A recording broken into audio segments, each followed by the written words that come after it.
నమస్కారం దూరదర్శన వార్తలకి స్వాగతం నేను శాంతి ముందుగా ముఖ్యాంశాలు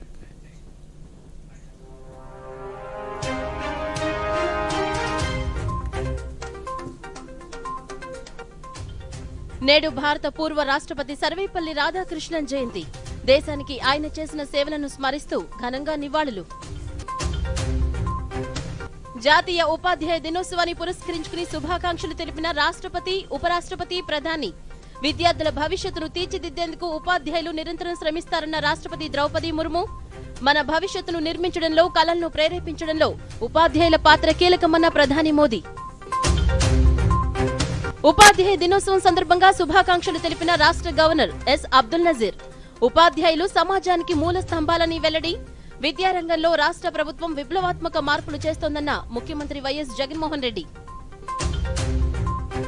బంగాళాఖాతంలో కొనసాగుతున్న ఉపరితల ఆవర్తనం 4 రోజుల పాటు రాష్ట్ర వ్యాప్తంగా వర్షాలు కురుస్తాయన్న భారత వాతావరణ శాఖ వార్తల్లోని వివరాలు ఉపాధ్యాయ దినోత్సవం సందర్భంగా దేశంలోని ఉపాధ్యాయులందరికీ రాష్ట్రపతి ద్రౌపది ముర్ము శుభాకాంక్షలు తెలిపారు. గొప్ప విద్యావేత్త, తత్వవేత్త, భారత మాజీ రాష్ట్రపతి డాక్టర్ సర్వేపల్లి రాధాకృష్ణన్ జయంతిని పురస్కరించుకుని నిర్వహించుకునే ఈ వేడుక ఉపాధ్యాయ వృత్తిని దేశం గౌరవించే సందర్భమని రాష్ట్రపతి తన సందేశంలో పేర్కొన్నారు. విద్యార్థుల భవిష్యత్తును నిర్మించేందుకు ఉపాధ్యాయులు నిరంతరం శ్రమిస్తారన్న రాష్ట్రపతి సాంకేతిక యుగంలో వారి పాత్ర నూతనత్వాన్ని సంతరించుకుందన్నారు. సమాజాన్ని నిర్మించడంతో పాటు భారతదేశాన్ని ప్రపంచంలోని నాలెడ్జ్ హబ్ గా మార్చడంలో ఉపాధ్యాయుల సహకారం గతంలో కంటే చాలా ముఖ్యమైందని ముర్ము పేర్కొన్నారు. ఉపాధ్యాయ దినోత్సవం సందర్భంగా ఉపరాష్ట్రపతి జగదీప్ ధన్కడ్ శుభాకాంక్షలు తెలిపారు. పూర్వ రాష్ట్రపతి ఆదర్శప్రాయమైన ఉపాధ్యాయులు డాక్టర్ సర్వేపల్లి రాధాకృష్ణన్ జయంతిని ఉపాధ్యాయ దినోత్సవంగా జరుపుకుంటున్నామన్నారు. దేశవ్యాప్తంగా జరుగుతున్న ఉపాధ్యాయ దినోత్సవ వేడుకల్లో ఉపాధ్యాయులు భాగస్వాములమయ్యారన్నారు. వారి అంకిత భావం నేటి యువతకు ఆదర్శప్రాయమని ట్విట్టర్లో పేర్కొన్నారు.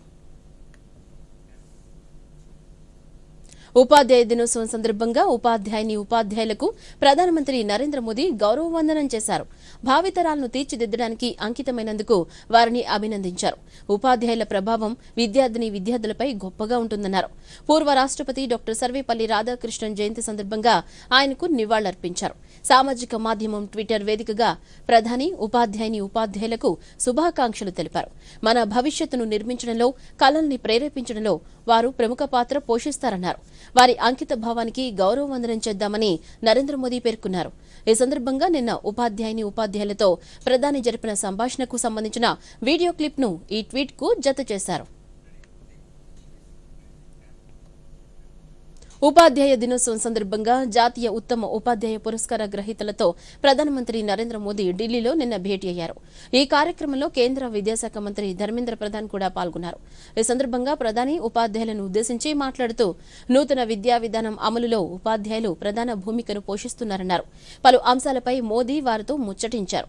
దేశ ప్రగతికి అనుకూలమైన పరిశోధనల వైపు విద్యార్థులను ప్రోత్సహించేలా విద్యా విధానం ఉండాలని మోదీ సూచించారు. माँ जन्म देती है, गुरु जीवन देता है और इसलिए आप लोगों का दायित्व तो थोड़ा ज्यादा ही होता है. कभी कभी आप लोगों का फ्री पीरियड होता है ना, है? तो आज अपना फ्री पीरियड हो जाएगा. सिलेबस के बाहर ही करेंगे. सबसे पहले तो आप सबका स्वागत है, क्योंकि हमारे यहाँ कहा जाता है कि जब अतिथि आपके घर आते हैं और अतिथि की चरण रज जब आपके घर में पड़ती है तो ईश्वर का रूप होती है. तो आप मेरे यहाँ मेहमान हैं और आपकी चरण रज आज मेरे घर में आई है, तो मैं बहुत भाग्यशाली हूँ. तो उससे इसलिए आप सबका यहाँ आने के लिए बहुत बहुत धन्यवाद. अगर आदिवासी बच्चों के बीच में है तो पर्यावरण की रक्षा तो उनसे हमें सीखनी है जी. हमें उन्होंने जितनी पर्यावरण की रक्षा की है शायद कोई और कर सकता है. अब हमारे देश में रिसाइकल, हर चीज को रिसाइकल करना ये हमारे कल्चर में था. अगर कपड़े पुराने हो गए तो बड़े भाई के छोटे भाई को फिर पहनने लायक न रहे तो उसमें से कोई रजाई विजाई बना दो. आज कल्चर क्या आया है, यूज एंड थ्रो, प्लास्टिक थैली बाजार से माल ले आओ और फिर फेंको।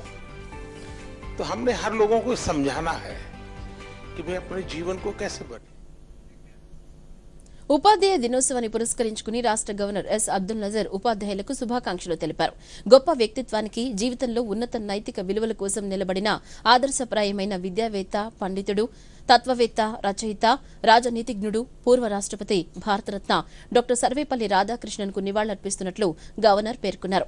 ఉపాధ్యాయులు సమాజ నిర్మాణానికి మూల స్తంభాలని, దేశ నిర్మాణంలో ముఖ్య పాత్ర పోషిస్తారని పేర్కొన్నారు. వారి అంకిత భావం, నిబద్దత, సహకారంతోనే ప్రగతి సాధ్యమని, వారి సహకారం లేకుంటే సమాజం ప్రగతిశీల మార్గంలో అభివృద్ధి చెందదని పేర్కొన్నారు. జాతీయ ఉపాధ్యాయ దినోత్సవం సందర్భంగా ఉపాధ్యాయులందరికీ ముఖ్యమంత్రి వైఎస్ జగన్మోహన్ రెడ్డి శుభాకాంక్షలు తెలిపారు. ఈ మేరకు లండన్ పర్యటనలో ఉన్న ఆయన తన ట్విట్టర్ వేదికగా ఉపాధ్యాయ దినోత్సవ శుభాకాంక్షలు తెలిపారు. భవిష్యత్ తరాలను సమున్నతంగా తీర్చిదిద్దడంలో ఉపాధ్యాయులు నిర్వర్తిస్తున్న పాత్ర ప్రశంసనీయమైందని, విద్యారంగంలో రాష్ట్ర ప్రభుత్వం తీసుకొచ్చిన విప్లవాత్మక మార్పులను అమలు చేస్తూ ప్రపంచ స్థాయి పోటీని ఎదుర్కొనేలా రాష్ట్రంలో పేద విద్యార్థులను సుశిక్షితులుగా తయారు చేయడంలో దృఢ సంకల్పంతో కృషి చేస్తున్న ఉపాధ్యాయులందరికీ ఉపాధ్యాయ దినోత్సవం సందర్భంగా శుభాకాంక్షలని పేర్కొంటూ ట్వీట్ చేశారు. ఉపాధ్యాయ వృత్తికే ఆదర్శంగా నిలిచిన ఆచార్యులు, పూర్వ రాష్ట్రపతి సర్వేపల్లి రాధాకృష్ణన్ జయంతి సందర్భంగా ఆయనకు నివాళులర్పిస్తున్నట్లు ముఖ్యమంత్రి ట్వీట్ చేశారు. ఉపాధ్యాయ దినోత్సవం సందర్భంగా ఉపాధ్యాయులందరికీ పూర్వ ఉపరాష్ట్రపతి ముప్పవరపు వెంకయ్యనాయుడు హృదయపూర్వక శుభాకాంక్షలు తెలిపారు. భావి భారత పౌరుల మార్గదర్శకులు ఉపాధ్యాయులని, శక్తివంతమైన భారత్ ఆవిర్భావానికి పటిష్టమైన పునాది వేసే పవిత్ర బాధ్యతను చేపట్టిన మీ అందరి కృషి సఫలం కావాలని మనసారా ఆకాంక్షిస్తున్నట్లు ట్విట్టర్లో పేర్కొన్నారు. ఉపాధ్యాయ దినోత్సవం సందర్భంగా తన గురువులు, మార్గనిర్దేశకులు, తన జీవన పయనంలో దిక్సూచిగా నిలిచిన వారందరికీ హృదయపూర్వక ప్రణామాలని తెలిపారు. భారతీయ సంస్కృతిలో గురువులకు ఉన్నతమైన స్థానం ఉందని, గురువును భగవంతుడితో సమానంగా పూజించే సంస్కృతి మనదని వెంకయ్యనాయుడు ట్వీట్ చేశారు.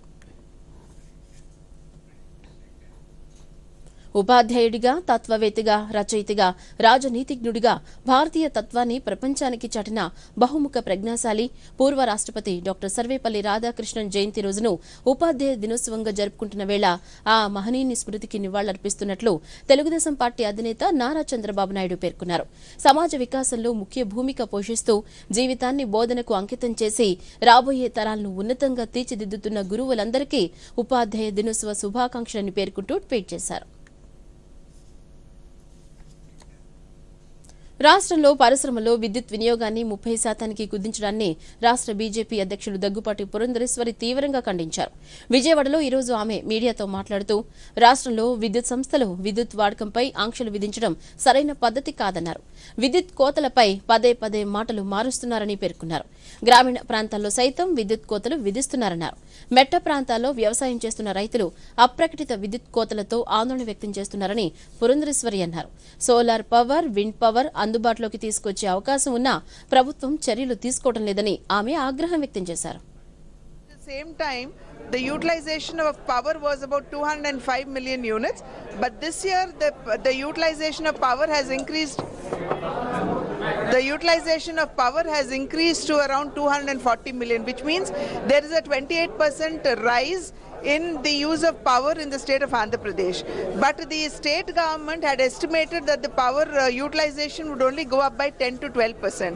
So which means there is failure on the part of the government to assess as to what the increase of power utilization would be. Similarly, if you look at the power that is available in the state too, since we've been having deficit rainfall, we are not able to get hydropower. Similarly, you look at the thermal power, the amount of coal that should be available at the power generating stations are very, very low. In the sense that if you look at VTPS, there is if the utilization of coal is around 38,500 tons per day, the availability is only around 77,000 tons, which means that the available coal will only come for the next 2 days. Similarly, in RTPP also, the utilization of coal per day is around 21,000 tons, but the availability is only will last us only for another day or two. Tirumala శ్రీవారిని రాష్ట్ర కార్మిక శాఖ మంత్రి గుమ్మనూరు జయరాం దర్శించుకున్నారు. ఈ ఉదయం నైవేద్య విరామ సమయంలో కుటుంబ సభ్యులతో కలిసి స్వామివారి సేవలో పాల్గొని మొక్కులు చెల్లించుకున్నారు. దర్శనానంతరం ఆలయం వెలుపల మంత్రి మీడియాతో మాట్లాడుతూ రాష్ట్ర ప్రజలంతా సుఖ సంతోషాలతో ఉండాలని స్వామివారిని ప్రార్థించినట్లు చెప్పారు. చంద్రబాబు నాయుడికి నోటీసులనేది కొత్త కాదని, నోటీసులు వచ్చినప్పుడల్లా వెంటనే స్టే తెచ్చుకునే విధంగా చంద్రబాబు ఆలోచన విధానం ఉంటుందని పేర్కొన్నారు. వర్షాలతో ఉంది. ఆ దేవుని కృప వల్ల రాష్ట్ర ప్రజలు అందరూ కూడా సుఖ సంతోషాలతో ఉండాలని మా ముఖ్యమంత్రి జగన్మోహన్ రెడ్డి గారు కూడా మెరుగైన ఇంకా సేవలు అందించాలని, ప్రజల్ని మంచిగా చూడాలని ఆ దేవుని కోరుకుంటూ, చంద్రబాబు గారి పరిస్థితి ఎప్పుడు చూసినా నోటీసులకు ఆయన కొత్తది కాదు. ప్రతి నోటీసు కూడా ముందు జాగ్రత్త పడి, ఆయనకి తెలుసు ఎలాంటిదన్నా కూడా ఎదుర్కొంటాను, ఏదో రకంగా స్టే తీసుకురావాలనే ఉద్దేశంతో ఉంటాడు. కాబట్టి ఇలాంటివి ఆయనకి కొత్త కాదు, చాలా వస్తుంటాయి. ముందుకి ఖచ్చితంగా ఇరుక్కునే పరిస్థితిలో ఉంటాడని చెప్పేసి నేను ఆ సందర్భంగా తెలుపుతున్నాను. తిరుమల శ్రీవారిని బాలీవుడ్ నటులు షారుఖ్ ఖాన్ దర్శించుకున్నారు. కుటుంబ సమేతంగా స్వామివారిని దర్శించుకున్నారు. అలాగే మరో నటి నయనతార కూడా స్వామివారి సేవలో పాల్గొన్నారు. ఈ ఉదయం శ్రీవారి సుప్రభాత సేవలో పాల్గొని మొక్కులు చెల్లించుకున్నారు.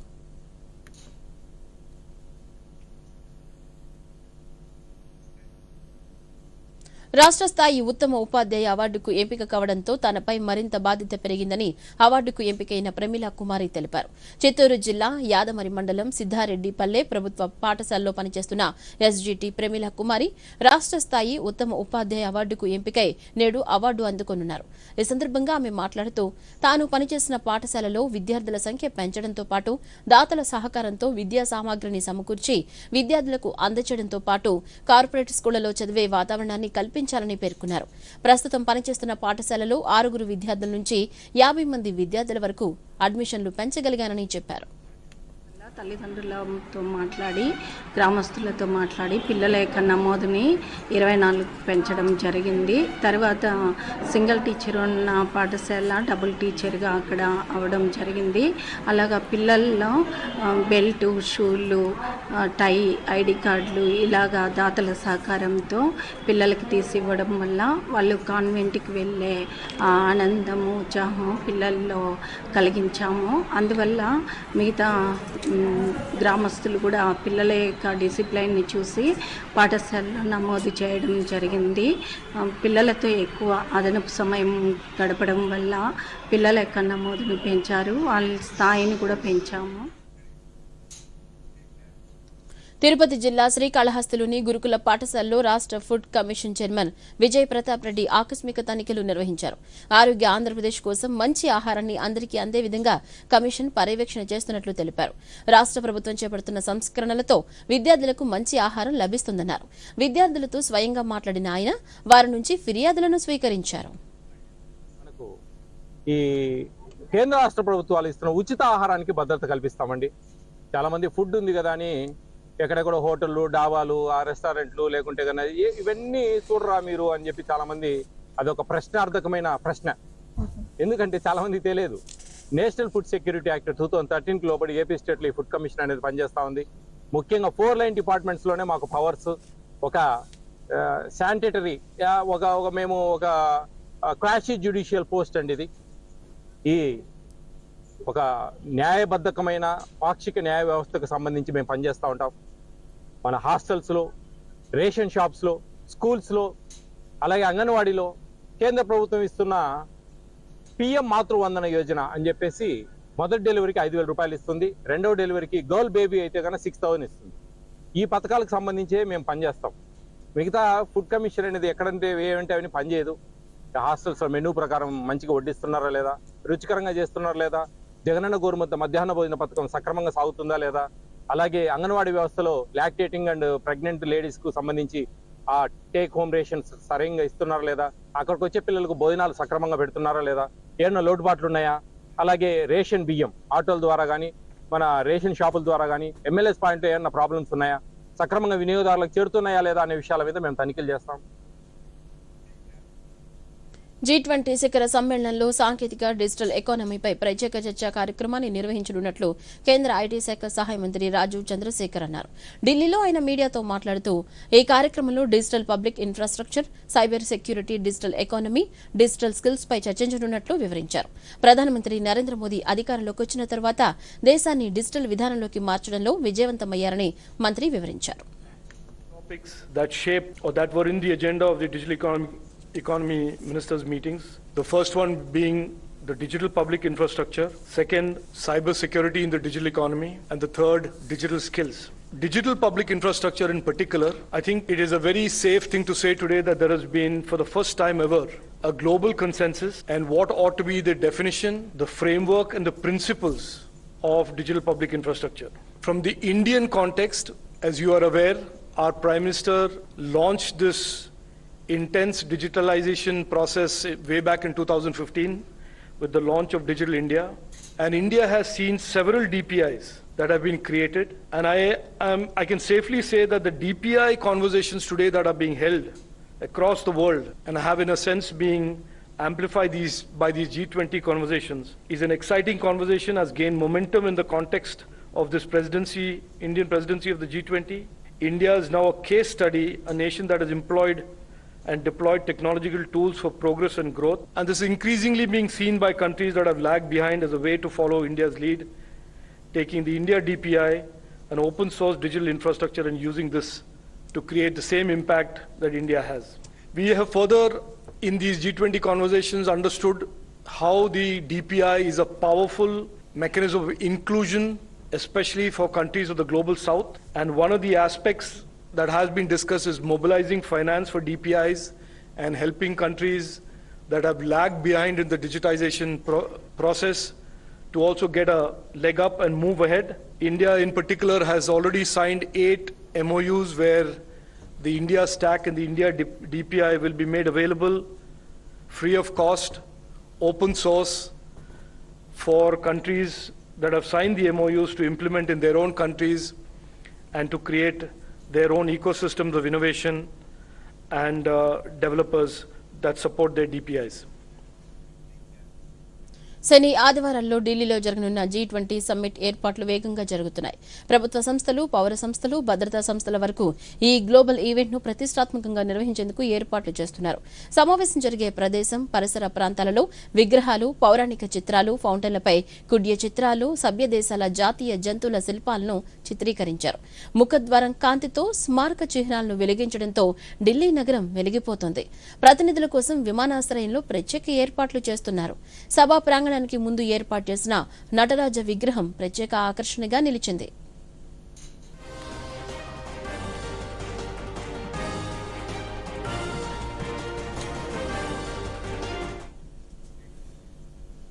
ఆదిత్య L1 ఉపగ్రహాన్ని నిర్దేశిత భూకక్షలో ప్రవేశపెట్టిన ఇస్రో ఈ తెల్లవారుజామున కక్ష పెంపు ప్రక్రియను నిర్వహించింది. ప్రస్తుతం 282 కిలోమీటర్లు ఇంటూ 40,225 కిలోమీటర్ల కక్ష పరిధిలో ఉపగ్రహం పరిభ్రమిస్తుంది. ఆదిత్య L1 పనితీరు ఆశించిన విధంగానే ఉందని బెంగళూరులోని ISRO telemetry, tracking and command network నుంచి ఈ విన్యాసం చేపట్టినట్లు ఇస్రో తన ఎక్స్ ప్లాట్ఫామ్లో తెలిపింది. తదుపరి విన్యాసం ఈ నెల 10న నిర్వహించనున్నట్లు ఇస్రో తెలిపింది. సాంకేతికతను సమర్థవంతంగా వినియోగించుకోవడం వల్ల దేశ ఆర్థిక రంగంలో కీలక వృద్ధికి అవకాశం కలుగుతుందని కేంద్ర ఆర్థిక మంత్రి నిర్మలా సీతారామన్ అన్నారు. ముంబైలో జరిగిన గ్లోబల్ ఫిన్టెక్ ఫెస్ట్ లో మంత్రి పాల్గొన్నారు. ఈ సందర్భంగా సీతారామన్ మాట్లాడుతూ ప్రధానమంత్రి నరేంద్ర మోదీ నేతృత్వంలో దేశ ఆర్థిక వ్యవస్థ వేగంగా వృద్ధి చెందుతుందన్నారు. ఈ 4 ఏళ్లలో డీమార్ట్ ఖాతాలు 2.5 రెట్లు పెరిగి దాదాపు 10 కోట్లకు చేరుకున్నాయన్నారు. వీటితో పాటు దీర్ఘకాలిక పొదుపు పథకాల్లో పెట్టుబడులు నానాటికి పెరుగుతున్నట్లు మంత్రి వివరించారు. As a tool to make sure that each one of these areas are addressed, ensuring financial ecosystem which is going to be, like we have tried in India, financially inclusive citizens cannot be brought about. So to make an inclusive, resilient and sustainable financial ecosystem, I see technology as a very powerful tool. But for the tool to be effective, the key to the world and for a responsible financial ecosystem, global cooperation is absolutely critical. In a span of about 4 years, the number of demat accounts has increased by 2.5 times, from 4.1 crore in 2019-20 to 10 crores in 22-23. A record number of mutual funds, SIPs, are being registered, which again helps in generating long-term wealth. And with a monthly flow in the mutual fund industry through the route, reaching all-time high of 15,245 crores in July 2023. వలస వాదనను వ్యతిరేకించడంతో పాటు సనాతన సంస్కృతి వారసత్వాన్ని కొనసాగించాలని పోరాటం చేసిన వారిలో స్వామి దయానంద సరస్వతి అగ్రగణ్యులని రక్షణ మంత్రి రాజ్నాథ్ సింగ్ అన్నారు. ఢిల్లీలోని హన్స్రాజ్ కళాశాలలో జరిగిన స్వామి దయానంద సరస్వతి ద్విశత జయంతి వేడుకల్లో మంత్రి పాల్గొన్నారు. ఈ సందర్భంగా రాజ్నాథ్ సింగ్ మాట్లాడుతూ సత్యార్థ్ ప్రకాష్ పత్రిక ద్వారా బ్రిటిష్ వలసవాద పాలనకు వ్యతిరేకంగా దయానంద్ పోరాటం చేయడమే కాకుండా తరువాత తరం వారికి ఎంతో ప్రేరణగా నిలిచారన్నారు. दयानंद सरस्वती जी ने उसी प्रकाश पुंज की भूमिका बनाई. उनका सत्यार्थ प्रकाश ऐसा ही प्रकाश पुंज था और मैं कहूंगा कि आप सबको भी सत्यार्थ प्रकाश पढ़ना चाहिए जिन्होंने पढ़ा और इस सत्य प्रकाश जिसकी आभा आज तक भारतीय समाज में पूरी तरह से परिव्याप्त है. स्वामी दयानंद सरस्वती उन गुरुओं में थे जिन्होंने भारत के पुनर्जागरण का शंखनाद किया. భారతదేశం కళా సంస్కృతి సంప్రదాయం సాహిత్య వారసత్వాన్ని కొనసాగిస్తూనే డిజిటల్ పేమెంట్ స్టార్టప్ ఎకోసిస్టమ్లలో ప్రపంచానికి మార్గదర్శకంగా ఉందని సమాచార ప్రసార శాఖ మంత్రి అనురాగ్ సింగ్ ఠాకూర్ అన్నారు. ఢిల్లీలో డీడీ డైలాగ్ కార్యక్రమంలో ఆయన మాట్లాడుతూ మహిళా సాధికారత సుస్థిరాభివృద్ది దిశగా నూతన విధానాలను దేశం అనుసరిస్తుందన్నారు. సాంకేతిక రంగంలో నూతన విప్లవాత్మకమైన ఆవిష్కరణలకు దేశం కేంద్రంగా మారిందన్నారు. దేశం మొత్తాన్ని ఒకే గొడుగు కిందకు తీసుకురావాలనే లక్ష్యంతో ప్రధాని ఒకే దేశం ఒకే ఎన్నిక నినాదాన్ని తీసుకొచ్చారని వ్యతిరేకిస్తున్న ప్రతిపక్షాలు దీనిపై చర్చలు జరపాలన్నారు. डिजिटल करेंसी के ऊपर जो आरबीआई काम करी उसके लिए और सस्टेनेबल डेवलपमेंट गोल्स पे हमने जो अब तक काम किया है, प्रो पुअर पॉलिसीज जो हमने लेकर आए हैं और वुमेन लेड डेवलपमेंट, ये बहुत सारे एरियाज है जहां पे भारत बहुत कुछ दिखा सकता है और बहुत कुछ दुनिया के साथ साझा कर सकता है. वन नेशन జాతీయ వార్తల సంక్షిప్త సమాహారాన్ని ఇప్పుడు చూద్దాం. అధికారిక భాషపై ఏర్పాటైన పార్లమెంటు కమిటీ సభ్యులు రాష్ట్రపతి ద్రౌపది ముర్ముకు 12వ సంపుటి నివేదికను ఆమెకు అందజేశారు. రాష్ట్రపతిని కలిసిన వారిలో కేంద్ర హోంమంత్రి అమిత్ షా, సహాయ మంత్రులు అజయ్ మిశ్రా, నిశిత్ ప్రమాణిక్తో పాటు 15 మంది ఎంపీలు ఉన్నారు. స్వాతంత్ర్యం వచ్చినప్పటి నుంచి 2014 వరకు 9 సంపుటాల నివేదికలను సమర్పించగా 2019 నుంచి 3 సంపుటాలను ఆమోదించారు. అంశాల వారీగా వాటిని సిద్ధం చేశారు. 9 ఏళ్ల క్రితం మన దేశంలో అంతరిక్ష అంకుర స్పేస్ స్టార్టప్స్ సంస్థలు 4 మాత్రమేనని, ఇప్పుడవి 150కి పైగా ఉన్నాయని కేంద్ర శాస్త్ర సాంకేతిక శాఖ మంత్రి జితేంద్ర సింగ్ తెలిపారు. ప్రస్తుతం మన దేశ అంతరిక్ష రంగ విపణి విలువ $8 బిలియన్ అంచనా వేస్తున్నారని, 2040 సంవత్సరానికి ఇది $40 బిలియన్ చేరుకుంటుందని ఆయన పేర్కొన్నారు. G20 కార్యక్రమాల్లో భాగంగా అమిటి విశ్వవిద్యాలయం నోయిడాలో నిర్వహించిన S20 సదస్సులో ఈ మేరకు మంత్రి వ్యాఖ్యానించారు. భారతదేశ సార్వభౌమాధికారాన్ని అంగీకరించడంతో పాటు రాజ్యాంగం పట్ల విధేయతను చాటుతూ బేషరతుగా ప్రమాణపత్రం దాఖలు చేయాలని నేషనల్ కాన్ఫరెన్స్ నేత మహమ్మద్ అక్బర్ లోను సుప్రీంకోర్టు ఆదేశించింది. ఎమ్మెల్యేగా ఉన్నప్పుడు జమ్మూ కాశ్మీర్ అసెంబ్లీలో 2018లో అక్బర్ లోన్ పాకిస్తాన్ జిందాబాద్ అంటూ నినదించారనే విషయం సర్వోన్నత న్యాయస్థానం దృష్టికి రావడంతో ఈ ఉత్తర్వులిచ్చింది. జమ్మూ కాశ్మీర్కు ప్రత్యేక ప్రతిపత్తిని కల్పించే అధికరణం 370 రద్దును సవాల్ చేసిన వారిలో అక్బర్ లోన్ ప్రధాన పిటిషనరు. ఎన్సీ నేత అఫిడవిట్ దాఖలు చేస్తారని, ఒకవేళ అలా చేయకపోతే తాను ఆయన తరపున కేసు వాదించబోనని 5 సభ్యుల రాజ్యాంగ ధర్మాసనానికి సీనియర్ న్యాయవాది కపిల్ సిబల్ తెలిపారు. నైరుతి రుతుపవనాల మందగమనంతో మధ్యప్రదేశ్లో కరువు పరిస్థితులు ఏర్పడ్డాయి. కరెంటు సంక్షోభం నెలకొంది. దీంతో మంచి వర్షాలు కురవాలని భగవంతుడిని ప్రార్థించాలని ఆ రాష్ట్ర ప్రజలందరికీ ముఖ్యమంత్రి శివరాజ్ సింగ్ చౌహాన్ విజ్ఞప్తి చేశారు. ఉజ్జయినిలోని అమ్మవారికి ప్రత్యేక పూజలు నిర్వహించిన ఆయన ఇతర రాష్ట్రాల నుంచి కరెంటును కొనేందుకు అన్ని ప్రయత్నాలు చేస్తున్నామన్నారు. మంచి వర్షాలు కురవాలని రాష్ట్ర వ్యాప్తంగా గ్రామాలు, నగరాల్లోని ప్రజలు వారి సంప్రదాయాల ప్రకారం ప్రార్థించాలని విజ్ఞప్తి చేస్తున్నా. మంచి విశ్వాసంతో ప్రార్థనలు చేస్తే దేవుడు తప్పకుండా ఆశీర్వదిస్తాడు అని ముఖ్యమంత్రి చౌహాన్ పేర్కొన్నారు. అరుణుడి దోబూచులాట మధ్య సాగిన పోరులో భారత్ విజయం సాధించింది. ఆసియా కప్ గ్రూప్ ఏలో భాగంగా సోమవారం జరిగిన పోరులో టీమిండియా 10 వికెట్ల తేడాతో డక్వర్త్ లూయిస్ పద్ధతి ప్రకారం నేపాల్ను చిత్తు చేసి సూపర్ 4 దశకు చేరింది. మ్యాచ్కు పలుమార్లు వర్షం అడ్డుపడగా సవరించిన లక్ష్యాన్ని భారత్ అలవోకగా ఛేదించింది. టాస్ ఓడి మొదట బ్యాటింగ్కు దిగిన నేపాల్ 48.2 ఓవర్లలో 230 పరుగులకు ఆలౌట్ అయింది.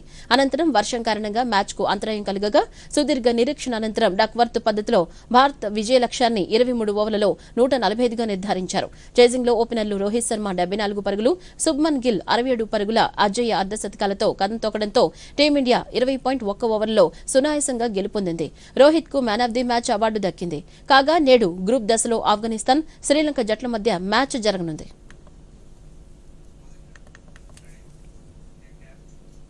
ఈ వార్తలు ఇంతటితో సమాప్తం. నమస్కారం.